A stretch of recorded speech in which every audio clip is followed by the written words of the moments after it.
우리가 작년 10월부터 이 로마서 말씀을 함께 나누고 있습니다.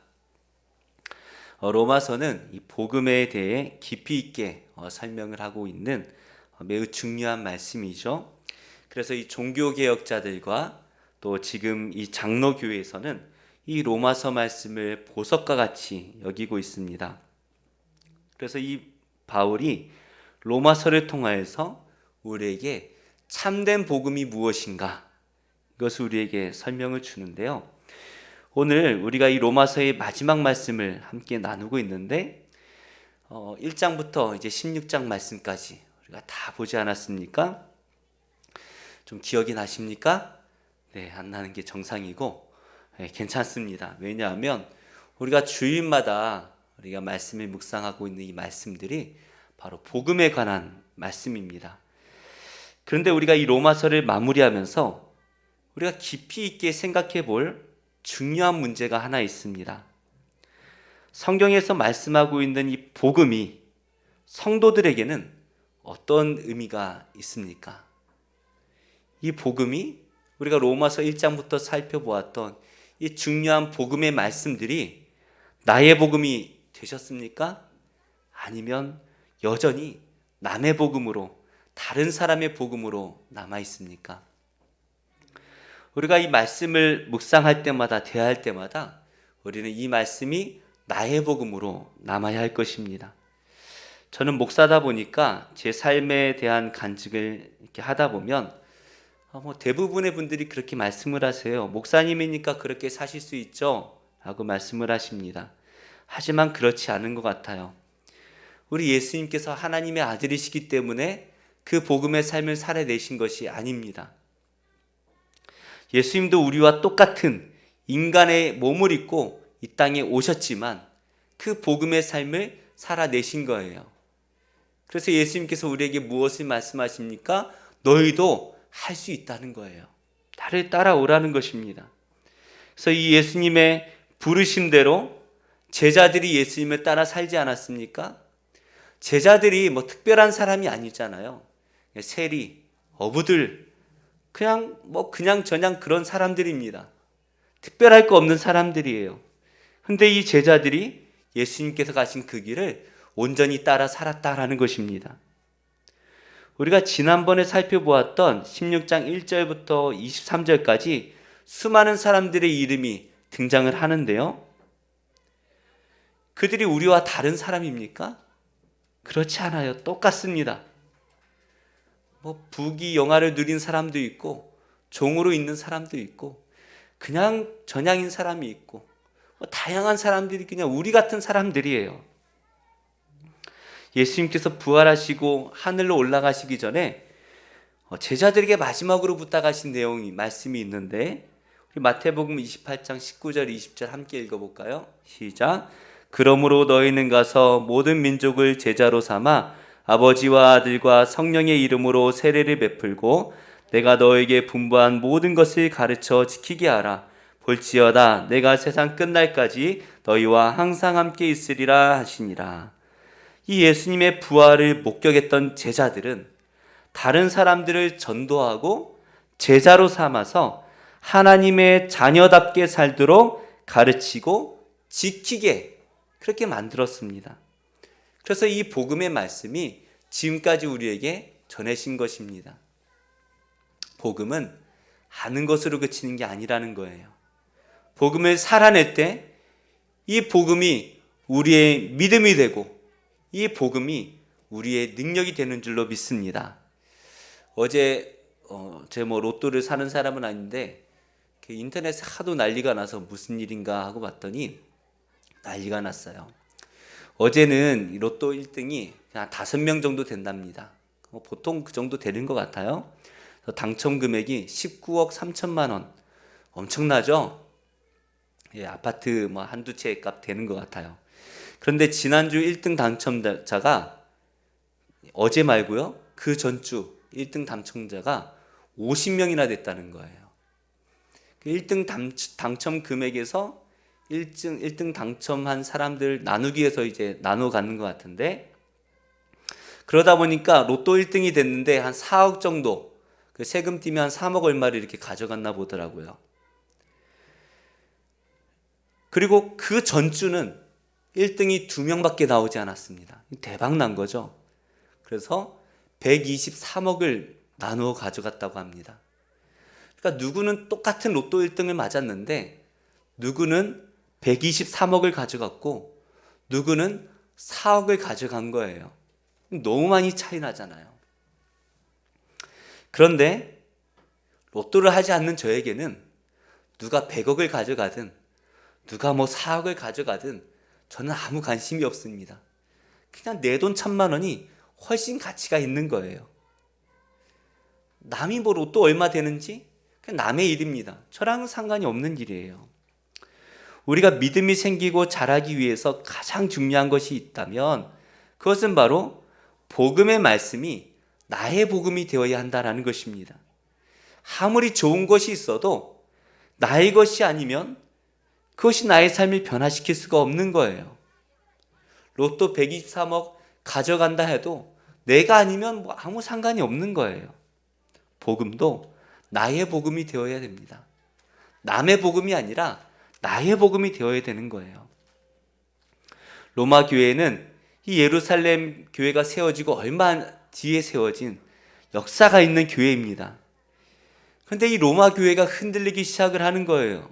왜 그런가 봤더니 다른 복음이 들어왔기 때문입니다. 로마 교회는 오순절에 마가의 다락방에서 베드로가 전했던 그 복음을 듣고 세워진 교회 아니겠습니까? 그런데 이 로마 교회 안에 다른 복음이 들어오면서 교회가 흔들리기 시작을 한다는 것이에요.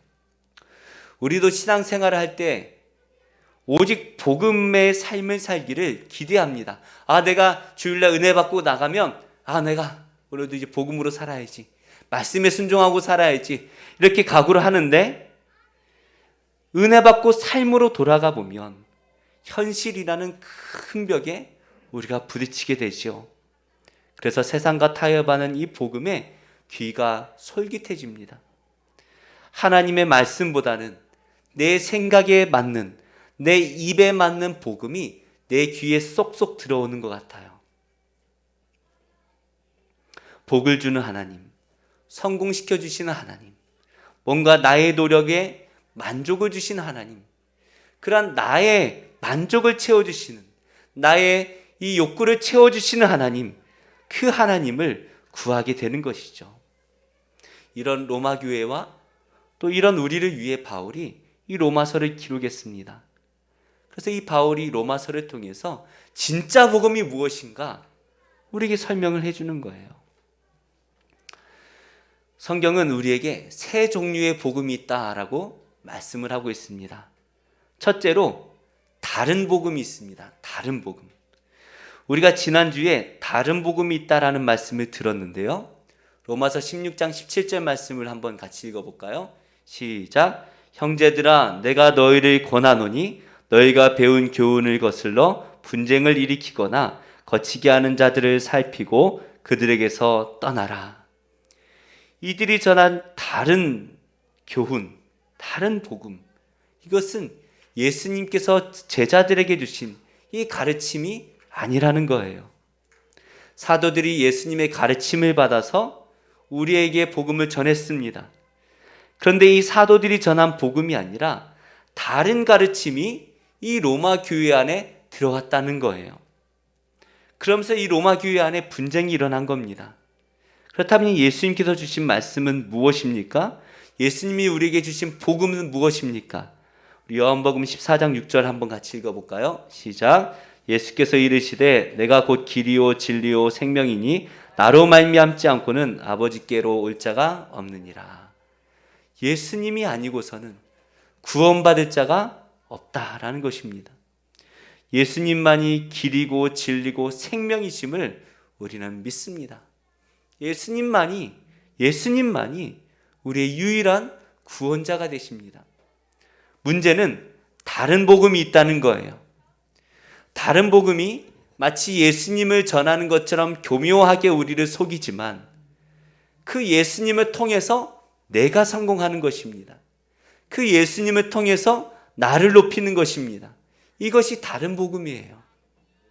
결국 다른 복음을 전하는 자들에 대해서 18절 말씀에 이렇게 전하는데요. 같이 읽어볼까요? 시작. 이 같은 자들은 우리 주 그리스도를 섬기지 아니하고 다만 자기들의 배만 섬기나니 교활한 말과 아첨하는 말로 순진한 자들의 마음을 미혹하느니라. 이 다른 복음은 하나님께 영광을 돌리는 것이 아니라 나의 배를 채우는 것입니다. 목사의 배를 채우고 성도의 배를 채우라고 하는 것, 이것이 다른 복음이라는 거예요. 사탄은 끊임없이 우리에게 다른 복음으로 공격을 합니다. 계속해서 우리에게 다른 복음을 전하는 거예요. 수많은 이단이 있습니다. 자기 배를 채우는 수많은 목회자들도 있습니다. 성공을 말하는 정말 내 귀에 듣기 좋은 그러한 복음, 거짓 복음들이 있습니다. 복음을 말하고 예수를 말하지만 결국에 그 끝은 무엇입니까? 돈과 명예와 권력을 섬기라는 것이죠. 그래서 이 돈과 권력과 명예가 나의 우상이 되고 나의 소망이 되는 것입니다. 예수가 나의 하나님이시고 예수가 나의 소망이 되시는 것이 아니라 세상의 돈과 명예와 권력이 나의 우상과 소망이 된다는 거예요. 우리는 이런 다른 복음으로부터 떠나야 합니다. 그런데 주의해야 될 복음이 한 가지가 더 있어요. 어떤 거냐 하면 이 두 번째 복음은 남의 복음입니다. 남의 복음. 복음에 대해서 예수님께서 간단하게 말씀하신 유명한 구절이 있죠. 다 암송하실 거예요. 요한복음 3장 16절. 하나님이 세상을 이처럼 사랑하사 독생자를 주셨으니 이는 그를 믿는 자마다 멸망하지 않고 영생을 얻게 하려 하심이라. 이 하나님께서는 그를 믿는 자마다 멸망하지 않고 영생을 얻게 하십니다. 이게 복음이에요. 그를 믿는 자마다. 다른 거는 필요가 없습니다.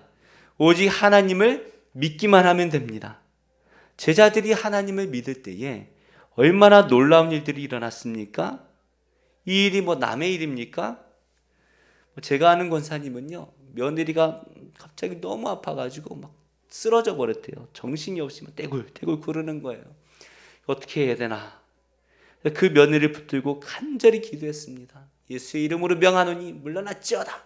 간절히 기도했는데 나은 거예요. 이 간증을 저를 볼 때마다 말씀을 하십니다. 사실 이런 간증은 간증도 아니죠. 얼마나 놀라운 일들이 우리 주변에 일어나고 있습니까? 여기 계신 분들도 다 간증들이 있을 거예요. 누구든지 믿기만 하면 멸망하지 않고 영생을 얻습니다. 이방인이나 유대인이나 살인자나 사형수나 흑인이나 백인이나 왕이나 종이나 누구든지 믿는 자마다 구원을 주시는 줄로 믿습니다. 세리도 가늠한 여인도 창녀도 살인자도 누구든지 예수님을 믿기만 하면 구원을 얻었습니다. 저는 목사님 벌레 같은 사람이에요. 저는 쓰레기입니다. 저는 인간 말종입니다. 상관없습니다. 누구든지 그를 믿는 자는 구원을 얻게 될 줄로 믿습니다. 이게 복음이에요. 얼마나 놀라운 은혜입니까? 나 같은 죄인 살리신 주 은혜에 놀라와 잃었던 생명 찾았고 광명을 얻었네. 큰 죄악에서 건지신 주 은혜에 고마워. 나 처음 믿은 그 시간 귀하고 귀하다. 우리 사도행전 4장 16장 30절 말씀 한번 같이 읽어볼까요? 함께 읽겠습니다. 시작. 그들을 데리고 나가 이르되 선생들이여 내가 어떻게 하여야 구원을 받으리이까 하거늘 이르되 주 예수를 믿으라 그리하면 너와 내 집이 구원을 받으리라 하고. 누가 구원을 받습니까? 주 예수를 믿기만 하면 누구나 구원을 받습니다. 내가 죽을 죄를 지었어도 십자가에 달린 그 사형수 강도라 할지라도 예수를 믿기만 하면 구원을 얻습니다. 목사님 그걸로는 좀 부족한 것 같아요. 아닙니다. 누구나 구원을 받습니다. 내가 받을 형벌을 예수님께서 십자가에서 다 받으셨기 때문에 우리가 그 부활의 예수님을 믿기만 하면 우리 또한 예수님과 같이 부활하게 될 것입니다. 이것이 복음이에요. 이것이 복음입니다. 죄인이었던 우리가 예수님과 같은 형상으로 부활하여 영원히 우리의 참된 아버지와 함께 살아갈 것입니다. 우리는 고아가 아니에요. 더 이상 우리는 이 세상에서 내버려둔 그런 존재가 아닙니다. 우리를 너무나 사랑하시는, 그래서 자신의 독생자를 아낌없이 우리에게 내어주신 그 하나님의 아들이 된 줄로 믿습니다. 문제는 이 복음이 나와 무슨 상관이 있습니까? 이 복음을 우리가 알기만 한다고 구원을 받습니까? 그렇지 않습니다. 평생을 신학교에서 이 복음을 이 신학생들에게 가르친 교수님이라 할지라도 이 복음을 알기만 해서는 도무지 구원을 받을 수가 없습니다. 이 복음이 남의 복음이 아니라, 그냥 책에 기록된 복음이 아니라 나의 복음이 되어야 하는 것입니다. 나의 복음이 되어야 되는 거예요. 그래서 이 세 번째 복음이 있습니다. 바로 나의 복음입니다. 바울은 복음이 남의 복음일 때 바울은 성도들을 박해했습니다. 하지만 그가 예수님을 만나고 그 인생이 바뀝니다. 그리고 그는 복음을 전하는 일에 목숨을 걸었습니다. 복음을 전하다가 주님을 만났습니다. 무엇이 바울을 바꾸었습니까? 예수님을 만나고 나서 남의 복음이 나의 복음이 되었기 때문입니다. 성경의 수많은 곳에서 예수 그리스도를 예언합니다. 이것은 감추어졌어요. 예언이 기록되어 있지만 감추어져 있습니다. 선지자들을 통해서 이 비밀이 밝히 보여질 것이다 라고 말씀을 하시지만 구약의 사람들이 아무리 이 말씀을 읽어도 해석되지 않는 거예요. 바울이 예수님을 믿기 전에는 이 성경을 읽을 때 남의 복음이었어요. 구약 전체가 예수님에 대해서 전하고 있지만 이것이 비밀로 감추어져 있다 보니까 아무리 봐도 이해가 되지 않는 거예요. 그냥 남의 이야기예요. 하지만 이 바울이 예수님을 만나고 성경을 다시 보니까 모든 성경의 말씀이 예수님을 환하게 비추어주고 있는 거예요. 구약에 있는 모든 말씀들이 예수 그리스도에 대해서 계속해서 증거하고 계신 겁니다. 남의 복음일 때는 아무리 봐도 보이지 않았는데, 아무리 들어도 들리지 않았는데, 나의 복음이 되니까 이 말씀이 믿어지고, 나의 복음이 되니까 복음의 놀라운 역사가 매일마다 나타나는 것입니다. 내 안에 복음이 가만히 있지 않습니다. 가만히 내버려 둘 수가 없어요. 내 안에 복음을 가두어 놓을 수가 없어요. 내 안에 복음이 살아서 역사하기 시작을 하는 것입니다. 나를 변화시키기 시작을 하고 남을 변화시키기 시작을 하는 것이죠. 그래서 바울이 이 자기 자신이 복음으로 변화된 것을 넘어서서 나의 복음을 많은 사람들에게 전하고 다니는 것이죠. 우리가 잘 알고 있는 이영표라는 축구 선수가 있는데요. 이 이영표 선수가 교회는 오래 다녔던 것 같아요. 그런데 이 하나님에 대해서 알기만 했지 나의 하나님으로 이 하나님을 받아들일 수가 없는 거예요. 어떻게 보이지 않는 그 하나님을 믿을 수 있을까 의심이 들면서 하나님이 살아계신다면 제 눈앞에 나타나 보십시오. 그럼 제가 믿겠습니다. 호텔에 갔는데 이 물컵이 공중으로 붕 떴다가 다시 내려오면 제 눈앞에서 그 기적이 일어나면 제가 하나님을 믿겠습니다. 이렇게 기도했대요.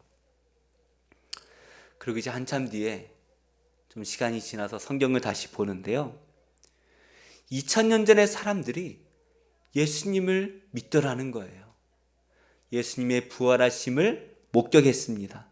그리고 수많은 사람들이 이 예수님의 살아계심을 보고 믿었습니다. 그리고 지금까지 수많은 사람이 예수님을 믿고 섬기더래요. 그래서 이 이영표 선수가 아니 이렇게 많은 사람들이 증거를 하고 있는데 못 믿는 게 아니라 안 믿는 거였구나. 그래서 깨달은 것이 보기 때문에 믿는 것이 아니더라는 거예요. 안 믿으니까 안 보이는 거예요. 보아서 믿는 것이 아니라 믿고 나서 성경의 모든 것들이 다 믿어지더라는 것입니다. 그리고 이영표 선수가 2002년도 월드컵을 앞두고 이렇게 마음에 다짐을 했대요. 하나님, 제가 골을 넣으면 기도하는 세레모니를 해가지고 하나님께 영광을 돌리고 싶습니다. 이렇게 기도를 했는데 우여곡절 끝에 대표팀에 들어가고 이제 생각을 해보니까 자기가 수비수더래요. 수비수가 무슨 골을 넣어서 세레모니를 하겠습니까? 근데 기도를 하고 대회를 나갔는데 기억나십니까? 박지성 선수가 멋진 골로 이렇게 한 골을 넣었을 때 그때 어시스트를 해준 사람이 바로 이영표 선수였습니다. 이영표 선수가 멋지게 어시스트를 하고 박지성 선수가 골을 넣었는데 그때 박지성 선수가 이렇게 막 입을 가리는 골 세레모니를 할 때 이영표 선수가 사진 한번 볼까요? 이런 골 세레모니를 했어요. 기도하는 거예요. 박주영 선수 같은데 이영표 선수와 함께 이렇게 기도하는 모습이 전 세계에 생중계가 되었습니다. 남의 복음이었는데 나의 복음이 되었을 때에 이 이영표 선수가 하나님께 영광을 돌리게 된 것이죠. 그리고 이 선수가 계속해서 교회를 돌아다니면서 남의 복음이 아니라 나의 복음을 교회들마다 전하고 있습니다. 베드로전서 3장 15절에서 베드로는 우리에게 이렇게 말하고 있습니다. 함께 읽어볼까요? 시작. 너희 마음에 그리스도를 주로 삼아 거룩하게 하고 너희 속에 있는 소망에 관한 이유를 묻는 자에게는 대답할 것을 항상 준비하되 온유와 두려움으로 하고. 우리는 나의 복음을 마음에 품고 있어야 됩니다. 나의 복음. 우리 성도님들에게 있어서 나의 복음은 무엇입니까? 말씀의 결론을 맺겠습니다. 저도 하나님이 계신가? 라는 의심이 들 때 한참을 기도했던 것 같아요. 하나님이 계신가? 살아는 계신가? 제 환경을 보면 하나님이 계신 것이 느껴지지가 않는 거예요. 사랑의 하나님이라고요? 그건 저랑 전혀 상관이 없는 그런 하나님처럼 느껴졌습니다. 사방이 꽉 막혀 있는 이 고난의 때에 하나님을 깊이 만나고서는 남의 하나님이 아니라 나의 하나님이 되어주셨습니다. 이제 어떤 일이 있더라도 제 안에 이 복음이 사라질 수가 없는 거예요. 왜요? 나의 복음이기 때문입니다. 내가 직접 경험했던 나의 복음이기 때문이에요. 나의 복음을 살아낼 때에 놀라운 삶의 변화가 내 안에서부터 시작되었습니다. 예수님의 이 복음이, 바울이 전한 이 복음이, 다른 사람이 말한 이 복음이 나의 복음이 될 때에 우리는 성경에 나오는 수많은 기적들을 경험하게 될 것이고, 이 경험이 누적되면서 나의 복음은 더욱더 많아지게 될 것입니다. 오늘 이 바울이 전한 이 복음의 말씀이 나의 복음이 되시기를 예수님의 이름으로 축복합니다. 우리 말씀을 기억하면서 함께 기도했으면 좋겠습니다.